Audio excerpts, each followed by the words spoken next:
हरे कृष्णा। अभी हम स्टार्ट करने वाले हैं लाइफ प्रोसेस का पार्ट 8। इस पार्ट 8 में हम पढ़ेंगे एक्सक्रीशन के बारे में।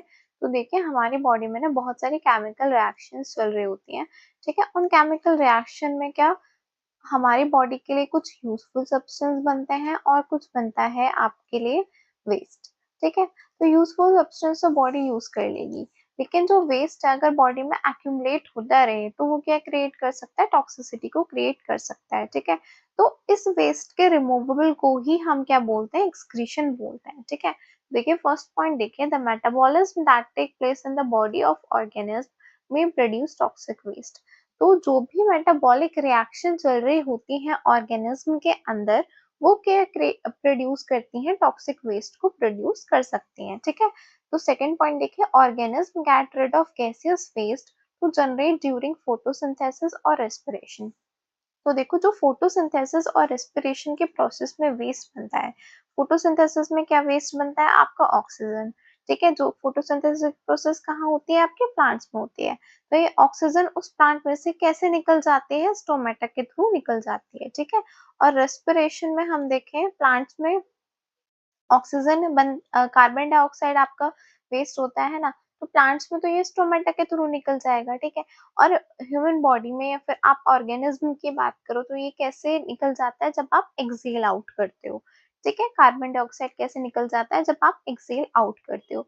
लेकिन जो आपकी अदर मेटाबॉलिक एक्टिविटीज हैं उनमें क्या जनरेट होता है, आपका नाइट्रोजनस मटेरियल जनरेट होता है, जैसे कि आपका अमोनिया, यूरिया और यूरिक एसिड। ठीक है, वो भी क्या होता है, बॉडी के लिए टॉक्सिक होता है, इसलिए ये भी क्या है, रिमूव होना बहुत जरूरी है बॉडी में से। ठीक है, तो एक्सक्रीशन क्या है, एक बायोलॉजिकल प्रोसेस है। क्या है, एक बायोलॉजिकल प्रोसेस है involve in the removal of the harmful metabolic waste, जिसमें हम क्या करते हैं, मेटाबॉलिक वेस्ट जो होता है, हार्मफुल मेटाबॉलिक वेस्ट जो होता है वो रिमूव होता है। ठीक है, इस प्रोसेस को ही हम क्या बोलते हैं, एक्सक्रीशन बोलते हैं।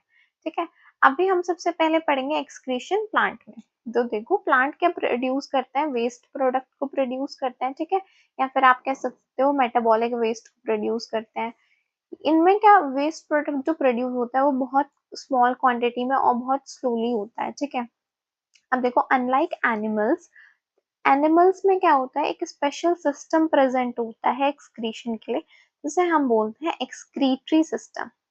जिसे आप क्या बोलते हो, एक्सक्रीटरी सिस्टम बोलते हो। ठीक है, लेकिन प्लांट में ऐसा कोई सिस्टम प्रोड्यूस नहीं होता एक्सक्रीशन के लिए। Plant have no special organ for the elimination. ठीक है, आपकी क्या एनिमल्स में क्या एक स्पेशल सिस्टम प्रेजेंट होता है जिसे आप बोलते हो एक्सक्रीटरी सिस्टम, लेकिन प्लांट में ऐसा कोई स्पेशल ऑर्गन प्रेजेंट नहीं होता वेस्ट को एलिमिनेट करने के लिए बॉडी में से।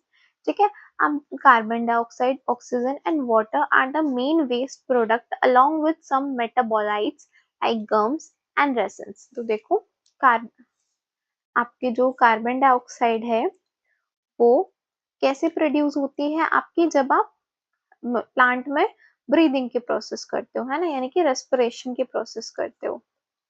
ठीक है, तो देखिए रेस्पिरेशन के प्रोसेस में क्या प्रोड्यूस होता है, कार्बन डाइऑक्साइड प्रोड्यूस होता है। कहाँ से निकल जाता है, ये स्टोमेटा में से निकल जाता है। ठीक है, और आपके वुडन वाले पार्ट में लेंटिकल से निकल जाता है। ठीक है, अब आपका ऑक्सीजन और आपका वाटर, ठीक है, ये कैसे प्रोड्यूस होता है, आपके फोटोसिंथेसिस की प्रोसेस में। ठीक है, ये कैसे प्रोड्यूस होता है, फोटोसिंथेसिस की प्रोसेस में एज अ वेस्ट प्रोडक्ट। ठीक है, तो ये भी क्या है, आपका स्टोमेटा के थ्रू निकल जाता है प्लांट में से बाहर। ठीक है, अदर मेटाबोलाइट्स जो हैं, जैसे कि आपका गम हो गया, रेजिन्स हो गया, कहाँ आपके इकट्ठा हो जाता है, ओल्ड जाइलम में। ठीक है, देखो वेस्ट प्रोडक्ट एक्यूमुलेट इन, अगर वेस्ट प्रोडक्ट आपका एक्यूमुलेट आपका हो गया लीव्स में, ठीक है, पत्तियों में अगर वो एक्यूमुलेट हो गया तो क्या हो जाएंगी, शेडिंग ऑफ लीफ हो जाएंगी, यानी कि लीफ जो है वो झड़ जाएंगे। ठीक है, अगर बार्क में इकट्ठा हो गया तो पीलिंग ऑफ बार्क, ये आप देख रहे हो, ये क्या है आपका पीलिंग ऑफ बार्क, यानी कि ये जो बार्क है वो छिल गया है। ठीक है, अगर फ्रूट में इकट्ठा हो गया आपका वेस्ट प्रोडक्ट तो क्या हो जाएगा, फॉलिंग फ्रूट, इनकी फ्रूट पेड़ पे से गिर जाएगा। ठीक है, ये आपके गम्स निकल रहे हैं। ठीक है, इस वाले डायग्राम में आपके क्या निकल रही है, गम्स निकल रहे हैं। अब देखो, ये तो हो गई प्लांट्स की बात। अब हम बात करते हैं ह्यूमन बींग्स में क्या होता है। देखो, ह्यूमन बींग में एक स्पेशल सिस्टम प्रेजेंट होता है जिसे आप क्या बोलते हो, एक्सक्रीटरी सिस्टम बोलते हो। एक्सक्रीटरी सिस्टम का क्या काम है, आपका एक्सक्रीशन का काम है। जो भी आपका वेस्ट प्रोडक्ट बन रहा है मेटाबॉलिक रिएक्शन के थ्रू, उनके क्या होगा, वो निकलेगा, वो हमारी बॉडी में से निकलेगा। ठीक है, उसके लिए क्या प्रेजेंट है, एक्सक्रीटरी सिस्टम प्रेजेंट है। अब उस एक्सक्रीटरी सिस्टम में क्या क्या होता है, पेयर ऑफ किडनी, यानी कि पेयर मतलब आपकी दो किडनी प्रेजेंट होती हैं। ये आप देख रहे हो, ये बीन शेप जो है ये क्या है, ये आपकी किडनी प्रेजेंट है। ठीक है, ये कैसे होती है, रेडिश ब्राउन कलर की होती है और कितनी होती है, दो होती है। ठीक है, then pair of ureter, pair of ureter यानी कि ये भी दो होती है। ये जो ट्यूब लाइक स्ट्रक्चर है, जो आपके कहाँ से निकल रहे हैं, किडनी में से निकल रही है, इन्हें आप क्या कहते हो, यूरेटर बोलते हो। ठीक है, अब आपका दूसरा आता है यूरिनरी ब्लैडर। एक यूरिनरी ब्लैडर प्रेजेंट होता है जो क्या करता है, यूरिन को होल्ड करने का काम करते हैं, यूरिन को स्टोर करने का काम करता है। ठीक है, देन फोर्थ है आपका यूरेथ्रा। यूरेथ्रा के थ्रू क्या होता है, यूरिन पास आउट हो जाता है बॉडी में से। ठीक है, अभी हम इन चारों को डिटेल में पढ़ने वाले हैं। तो सबसे पहले बात करते हैं किडनी की। तो देखो, किडनी कहाँ प्रेजेंट होती है, उसकी लोकेशन क्या है। उसकी लोकेशन है abdomen on either side of the backbone. आपकी बैकबोन प्रेजेंट है, उसके दोनों साइड में क्या प्रेजेंट होती है, किडनी प्रेजेंट होती है एब्डोमेन वाले रीजन में। ठीक है, ये आप देख रहे हो यहाँ पे किडनी प्रेजेंट है। ये कैसी होती है, रेडिश ब्राउन कलर की होती है और कैसी होती है, बीन शेप की होती है। बीन बीन शेप मतलब राजमा जैसे होता है ना, राजमा की शेप होती है, वैसी होती है। अब देखो, अडल्ट ह्यूमन में इसकी लेंथ कितनी होती है, 10 से 12 सेंटीमीटर होती है। विड्थ कितनी होती है, 5 से 7 सेंटीमीटर होती है। थिकनेस होगी इसकी 2 से 3 सेंटीमीटर और वेट होगा आपका 120 से 170 ग्राम तक। ठीक है, हम किस में बात कर रहे हैं, अडल्ट ह्यूमन की बात कर रहे हैं। ठीक है, अब देखो, किडनी के अंदर क्या प्रेजेंट होते हैं, नेफ्रॉन प्रेजेंट होते हैं। ये इंपॉर्टेंट है कि किडनी के अंदर क्या प्रेजेंट होता है, नेफ्रॉन प्रेजेंट होते हैं। नेफ्रॉन ही क्या बनाते हैं, आपकी यूरिन को बनाते हैं। ठीक है, तो किडनी की स्ट्रक्चर और फंक्शनल यूनिट क्या होती है, आपकी नेफ्रॉन होती है।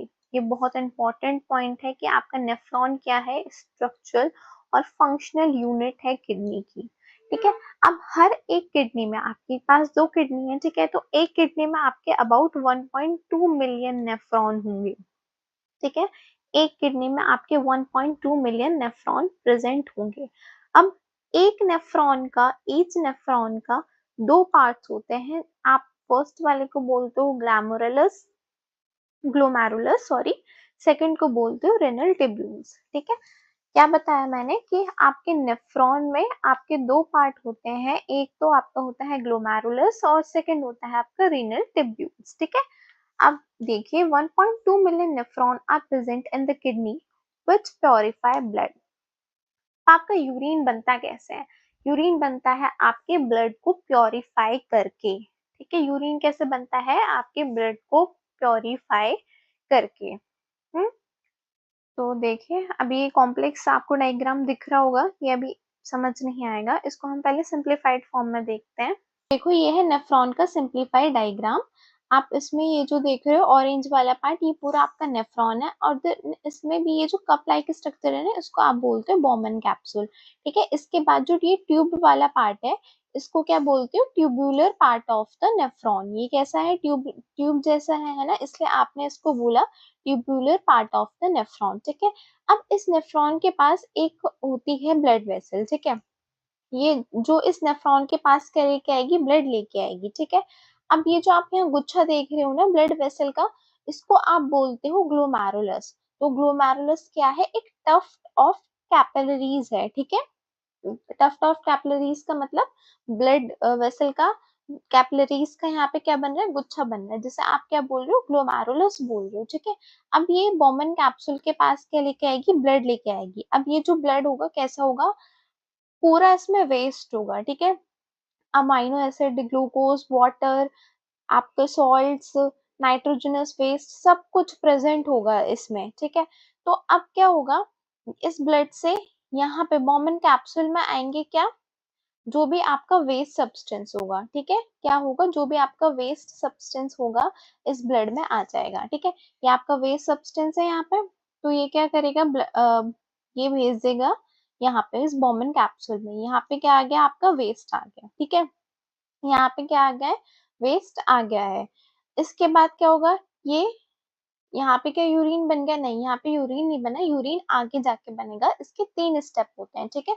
तो इस स्टेप को बोलते हो आप ग्लोमेरुलर फिल्ट्रेशन, ठीक है। क्या बोलते हो, ग्लोमेरुलस फिल्ट्रेशन। इस स्टेप में क्या हुआ है, जो ग्लोमेरुलस में ब्लड प्रेजेंट है, यहाँ पे ग्लोमेरुलस में ब्लड प्रेजेंट है, उसको छान दिया गया है, ठीक है। जो यहाँ और फिर यहाँ पे ये जो भी आपका वेस्ट है, इस वेसल को वेस्ट लगा है, उसने किसको भेज दिया, बोमन कैप्सूल में भेज दिया है, जो भी आपका वेस्ट है। इसमें क्या क्या वेस्ट में होगा, नाइट्रोजनस वेस्ट भी होगा यहाँ पे, ठीक है, नाइट्रोजनस वेस्ट भी होगा आपका, अमाइनो एसिड होंगे, वाटर होगा, सॉल्ट होगा, ग्लूकोज होगा, ठीक है, सब कुछ होंगे। अब फिर इसके बाद क्या होगा, यहाँ पे इस फिल्ट्रेट को आप बोलते हो इनिशियल फिल्ट्रेट, ठीक है, इसको क्या बोलते हो, इनिशियल फिल्ट्रेट। फिर ये फिल्ट्रेट आगे जा रहा होगा, ठीक है। यहाँ पे जाने के बाद ये क्या होगा, कुछ जो इम्पोर्टेंट हमारी बॉडी के लिए होंगे, इस ब्लड वेसल ने क्या किया था, सब कुछ दे दिया, लेकिन फिर याद आया इस ब्लड वेसल को कि जो मेरे लिए इम्पोर्टेंट है मैं और ले लेती हूँ उससे, ठीक है। तो यहाँ पे क्या है, आपका जो वाटर है, अमाइनो एसिड है, ठीक है, और ग्लूकोज है, ये हमारी बॉडी के लिए इम्पोर्टेंट है ना। तो ये सब इन्होंने कहाँ भेज दिया, वापस इस ब्लड वेसल में भेज दिया, ठीक है, वापस ब्लड में भेज दिया। ये यहाँ पे प्रेजेंट था, ये यहाँ से आ रहा था, क्या क्या क्या आ रहा था आपका, water, amino acid, glucose, nitrogenous waste, सब आ रहा है इसमें, ठीक है। इसको यहाँ पे आने के बाद याद आया कि जो मेरी बॉडी के लिए इम्पोर्टेंट है वो मैं वापस ले लेता हूँ, ठीक है। तो ये इसने ब्लड ने वापस ले लिया, ठीक है, इस ब्लड वेसल में ये दोबारा आ गया, ठीक है, ये दोबारा आ गया यहाँ पे। तो इस प्रोसेस को आपने, इस स्टेप को क्या बोला है, ट्यूबुलर रीअब्जॉर्प्शन, ठीक है। इस ट्यूब ने, जो ये यहाँ पे ट्यूब प्रेजेंट है, इसने क्या किया है, रीअब्जॉर्प्शन किया है। किस किस का रीअब्जॉर्प्शन किया है, ग्लूकोज का, अमाइनो एसिड का, वाटर का, ठीक है, कुछ सॉल्ट्स का, क्योंकि ये क्या है, हमारी बॉडी के लिए इम्पोर्टेंट है। अगर हम ज्यादा अमाउंट में इनको भेज देंगे बॉडी से बाहर, तो वो बॉडी के लिए क्या हो सकता है, हार्मफुल हो सकता है। तो इन्होंने क्या किया है, ब्लड वेसल ने जो भी ग्लूकोज है, आपका अमाइनो एसिड है, वाटर है, वो रीअब्सॉर्ब कर लिया है, ठीक है। इसके बाद क्या होगा, इसके बाद होगा कि ये आपका जा रहा है यहाँ पे, ठीक है। इसके बाद ये सारा वेस्ट आपका ब्लड जा रहा है, मतलब आगे की तरफ, ठीक है। अब ब्लड के इस ब्लड में ना अभी भी कुछ वेस्ट बच जाता है, ठीक है। इतना फिल्ट्रेट होने के बाद भी कुछ क्या हो जाता है, ब्लड बच जाता, आपका वेस्ट बच जाता है। तो ये क्या करता है, इसको वापस यहाँ पे भेज देता है, ठीक है, इसको क्या कर देगा, वापस भेज देगा कि अभी मेरे पास कुछ और वेस्ट बच गया है, तो मैं उसको और दे देता हूँ, ठीक है। तो ये यहाँ से ब्लड ब्लड में से कहाँ चला गया, आपका वेस्ट नेफ्रॉन में चला गया, ठीक है। नेफ्रॉन में जाने के बाद क्या हो गया, यहाँ पे बन जाता है आपका फिर यूरिन, ठीक है। यहाँ पे आपके 3 स्टेप कंप्लीट हो गए हैं, है ना, यहाँ पे आपके क्या 3 स्टेप कंप्लीट हो गए हैं। तो यहाँ पे आपका बन गया फिर यूरिन। अब इस यहाँ पे इस स्टेप को हमने, थर्ड वाले स्टेप को क्या बोला है, ट्यूब्यूलर सिक्रीशन। इस ट्यूबुलर सिक्रीशन में मतलब ये जो आपके यहाँ ट्यूब है, इसने क्या किया है, जो वेस्ट इसके पास बच गया था वो सिक्रीट आउट कर दिया है, ठीक है, वो क्या कर दिया, सिक्रीट कर दिया, और कहाँ भेज दिया है, इस नेफ्रॉन में भेज दिया है, ठीक है।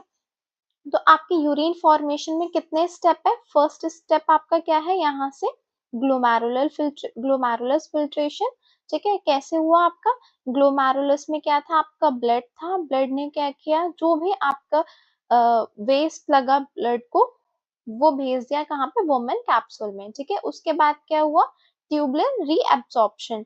इस ट्यूब में, इस ट्यूब को क्या लगा, जो भी इसके लिए इम्पोर्टेंट है वो इसने वापस खींच लिया, वापस रीअब्सॉर्ब कर लिए, ठीक है। अब फिर भी इसके पास कुछ आपका वेस्ट बच गया था, तो आपका थर्ड स्टेप इसने क्या किया है, जो भी आपका यहाँ पे वेस्ट बच गया है वो वापस भेज दिया है नेफ्रॉन में, ठीक है, वो कहाँ भेज दिया है, नेफ्रॉन में भेज दिया है, ठीक है। इस स्टेप को क्या बोला है, ट्यूबुलर सिक्रीशन। तो इन 3 स्टेप के बाद क्या बन जाता है आपका, इन 3 स्टेप के बाद क्या बन जाता है आपका, यूरिन फॉर्म हो जाता है, ठीक है। इस तो ये था आपका क्या, यूरिन फॉर्मेशन का पूरा स्टेप। तो देखो स्टेप्स इन यूरिन फॉर्मेशन, कौन कौन से स्टेप्स हुए आपके, ग्लोमेरुलर फिल्ट्रेशन, ठीक है, पहले फिल्ट्रेट हुआ आपका, then second tubular reabsorption, reabsorb किया उसने, क्या क्या रीअब्जॉर्ब किया था आपका, amino acid, water, glucose, salt, ठीक है। देन ट्यूबुलर सिक्रीशन, सिक्रीट क्या क्या किया था, जो भी आपका नाइट्रोजनस वेस्ट था वो सिक्रीट कर दिया था, ट्यूब ने कहाँ कहाँ पे दे दिया था, किसको दे दिया था, नेफ्रॉन को दे दिया था, ठीक है।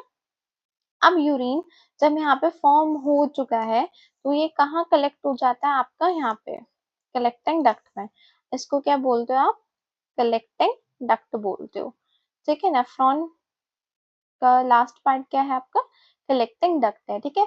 फिर ये कलेक्टिंग डक्ट, ये जो आपकी पूरी कलेक्टिंग डक्ट है ना, वो आपकी जुड़ी होती है आपकी किससे, यूरेटर से, ठीक है, किससे जुड़ी होती है, यूरेटर से। फिर यूरेटर के बाद ब्लड कहाँ, सॉरी यूरिन कहाँ जाता है आपका, यूरिनरी ब्लैडर में, ठीक है, कहाँ जाता है आपका, यूरिनरी ब्लैडर में, ठीक है। अब फिर यूरिनरी ब्लैडर के बाद यूरेथ्रा के थ्रू बाहर चला जाता है, ठीक है, यूरेथ्रा के थ्रू बाहर चला जाता है बॉडी के, ठीक है।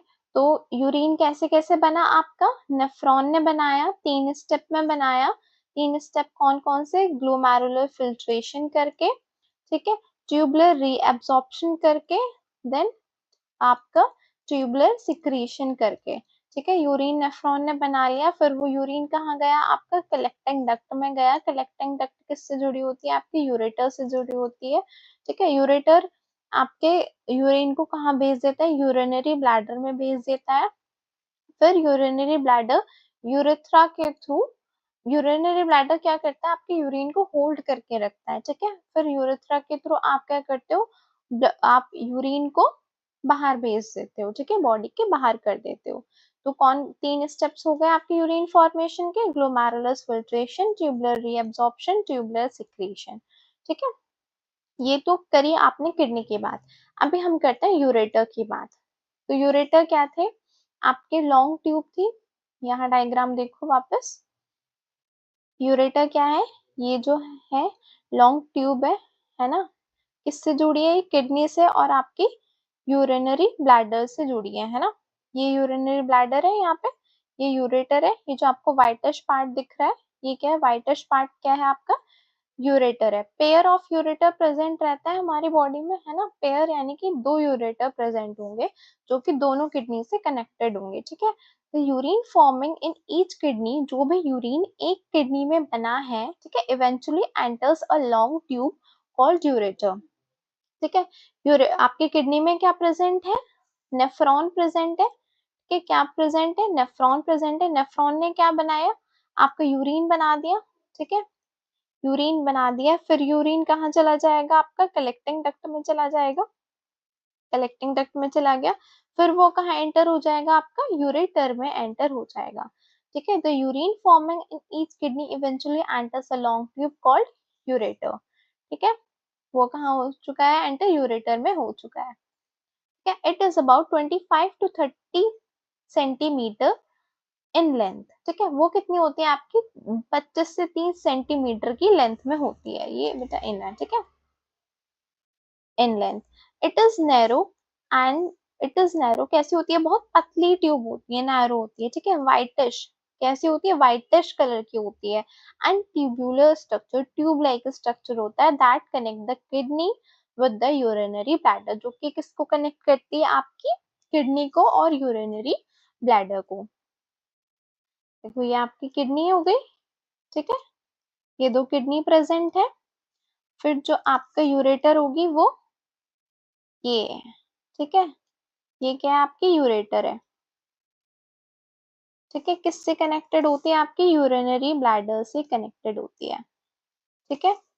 डायग्राम थोड़ा ऐसे ही बनाया, आप अच्छे से बनाना, ठीक है। इसको ही आप क्या कहते हो, यूरेटर बोलते हो, ठीक है। ये क्या है, किडनी है। तो किडनी में आपका क्या बना, आपका यूरिन बन गया, ठीक है। फिर यूरिन किडनी में बनने के बाद कहाँ जाएगा, यूरेटर्स में जाएगा, ठीक है। कितने सेंटीमीटर की होती है आपकी, 25 से 30 सेंटीमीटर की होती है लेंथ में। कैसी होती है, नैरो होती है, बहुत पतली होती है, व्हाइटिश होती है, ट्यूबुलर स्ट्रक्चर होता है, जिसको किसको कनेक्ट कर का काम काम है इसका, किसको कनेक्ट करने का काम है, आपके किडनी का और यूरिनरी ब्लैडर को, ठीक है। अब यूरेटर के बाद आपका यूरिन किस में जाएगा, यूरिनरी ब्लैडर में, ठीक है। कहाँ जाएगा, यूरिनरी ब्लैडर में। अब देखो यूरिनरी ब्लैडर क्या है, एक pear shaped muscular and sac like structure है। कैसा है, pear shaped, pear shaped structure है, ठीक है। कैसा है आपका, पियर शेप्ड स्ट्रक्चर है और सैक लाइक स्ट्रक्चर है, यानी कि बैग टाइप स्ट्रक्चर है, ठीक है। और किससे बना होता है, ये मस्कुलर ऑर्गन है, यानी कि मसल से बना हुआ होता है, ठीक है। कैसे बना हुआ होता है ये, आपके मसल से बना हुआ होता है, ठीक है। It is made up of the skeletal muscle, किससे बना, अब मसल में भी कौन सी मसल, स्केलेटल मसल। देखो स्केलेटल मसल ना आप खुद से कंट्रोल कर सकते हो, it is under voluntary control of the nervous system. इसका मतलब है कि आप खुद से कंट्रोल कर सकते हो। देखो मसल तीन टाइप्स की होती हैं, स्केलेटल मसल, कार्डिक मसल और स्मूथ मसल, ठीक है। तो जो आपकी स्केलेटल मसल होती है ना, वो आप उनको खुद से कंट्रोल कर सकते हो, ठीक है। तो ये कैसी है, स्केलेटल मसल से बना हुआ होता है। और कैसा होता है, आपकी वॉलेंटरी कंट्रोल होता है आपके नर्वस सिस्टम में, यानी कि आप जब चाहो यूरिन को क्या कर सकते हो, आउट कर सकते हो, और जब चाहो यूरिन को होल्ड कर सकते हो, ठीक है। Urine is store in the urinary bladder, ठीक है। यूरिन कहाँ स्टोर होता है, आपके यूरिनरी ब्लैडर में, until the pressure of the expanded bladder lead to the urge to pass it out through the urethra। अब ये एक सैक लाइक स्ट्रक्चर है, ठीक है। तो जैसे जैसे इसमें यूरिन आता जाएगा ना, देखो यहाँ पे, जैसे जैसे यहाँ पे इसमें यूरिन आता जाएगा, ये बड़ा होता चला जाएगा, ठीक है। ये क्या हो जाएगा, बड़ा होता हुआ चला जाएगा, जब तक कि इस पे फुल प्रेशर ना लगे। क्या, कि जब तक भी इस पे फुल प्रेशर ना लगे। And urine is store in the urinary bladder until the pressure of the expanded bladder. जब ये पूरा एक्सपेंड हो चुका है ना bladder, lead to urge of pass it out, जब तक आपको एक अर्ज ना लगे कि अब आपको यूरिन पास आउट करना है, जब तक ये क्या करेगा, इस यूरिनरी ब्लैडर में यूरिन को होल्ड करके रखता है, ठीक है। और यूरेथ्रा के थ्रू फिर आप क्या करते हो, उस यूरिन को पास आउट कर देते हो। ये था आपका क्या, यूरिनरी ब्लैडर। अब पढ़ते हैं यूरेथ्रा के बारे में। तो यूरेथ्रा क्या है, एक लास्ट स्ट्रक्चर है आपका किसका, एक्सक्रीटरी सिस्टम का, ठीक है। तो urethra is a canal like structure, कैसा है, कैनाल लाइक स्ट्रक्चर है आपका, ठीक है। कैसा है आपका, कैनाल लाइक स्ट्रक्चर है, and that extend from the neck of the urinary bladder। कैसे एक्सटेंड होता है आपका, neck of the urinary bladder से एक्सटेंड होता है and emerge out exterior। इधर देखो, ये आपका लास्ट पार्ट जो है, ये वाला, ये क्या है, यूरेथ्रा है। अब ये आपके यूरिनरी ब्लैडर है इतना, ठीक है। तो यूरिनरी ब्लैडर का ये वाला पार्ट को हम बोलते हैं नेक, ठीक है। तो आपका यूरेथ्रा कहाँ से स्टार्ट होता है, इस यूरिनरी ब्लैडर के नेक वाले पार्ट से, ठीक है। यूरिनरी ब्लैडर के नेक वाले पार्ट से स्टार्ट होता है। सेकेंड, मैं दिखाती हूँ मैं यहाँ पे, ये जो है ना, ये व्हाइट वाला पार्ट को मैंने क्या कहा है, यूरेथ्रा बोला है, ठीक है। व्हाइट वाले पार्ट को क्या बोला है, यूरेथ्रा बोला है। तो देखो यूरेथ्रा कहाँ से स्टार्ट हो रहा है, यहाँ से स्टार्ट हो रहा है। इसको क्या बोला है आपने, नेक ऑफ द ब्लैडर, ठीक है। इसको क्या बोला है, नेक ऑफ द ब्लैडर, ये यूरिनरी ब्लैडर की नेक है। तो आपकी यूरेथ्रा कहाँ से स्टार्ट हुई है, आपकी नेक ऑफ द ब्लैडर से, और कहाँ जाके आपकी ये खुलती है, एक्सटीरियर में, यानी कि बाहर की तरफ, ठीक है। तो यूरेथ्रा क्या है, एक आपकी कैनाल लाइक स्ट्रक्चर है दैट एक्सटेंड यानी कि शुरू होती है from the neck of the urinary bladder and emerge out exterior, ठीक है। It is present in both male and female, male में भी प्रेजेंट होगी और आपकी ये फीमेल में भी प्रेजेंट होगी विद सम डिफरेंसेस, लेकिन कुछ डिफरेंसेस होंगे, जैसे कि यूरेथ्रा फीमेल में कैसे होती है, स्मॉल होती है, लेकिन आपका मेल में कैसे रहती है ये यूरेथ्रा, लॉन्ग होती है, ठीक है। तो ये थी आपकी आपका excretory system. Thank you so much. Science with doctor Kirti.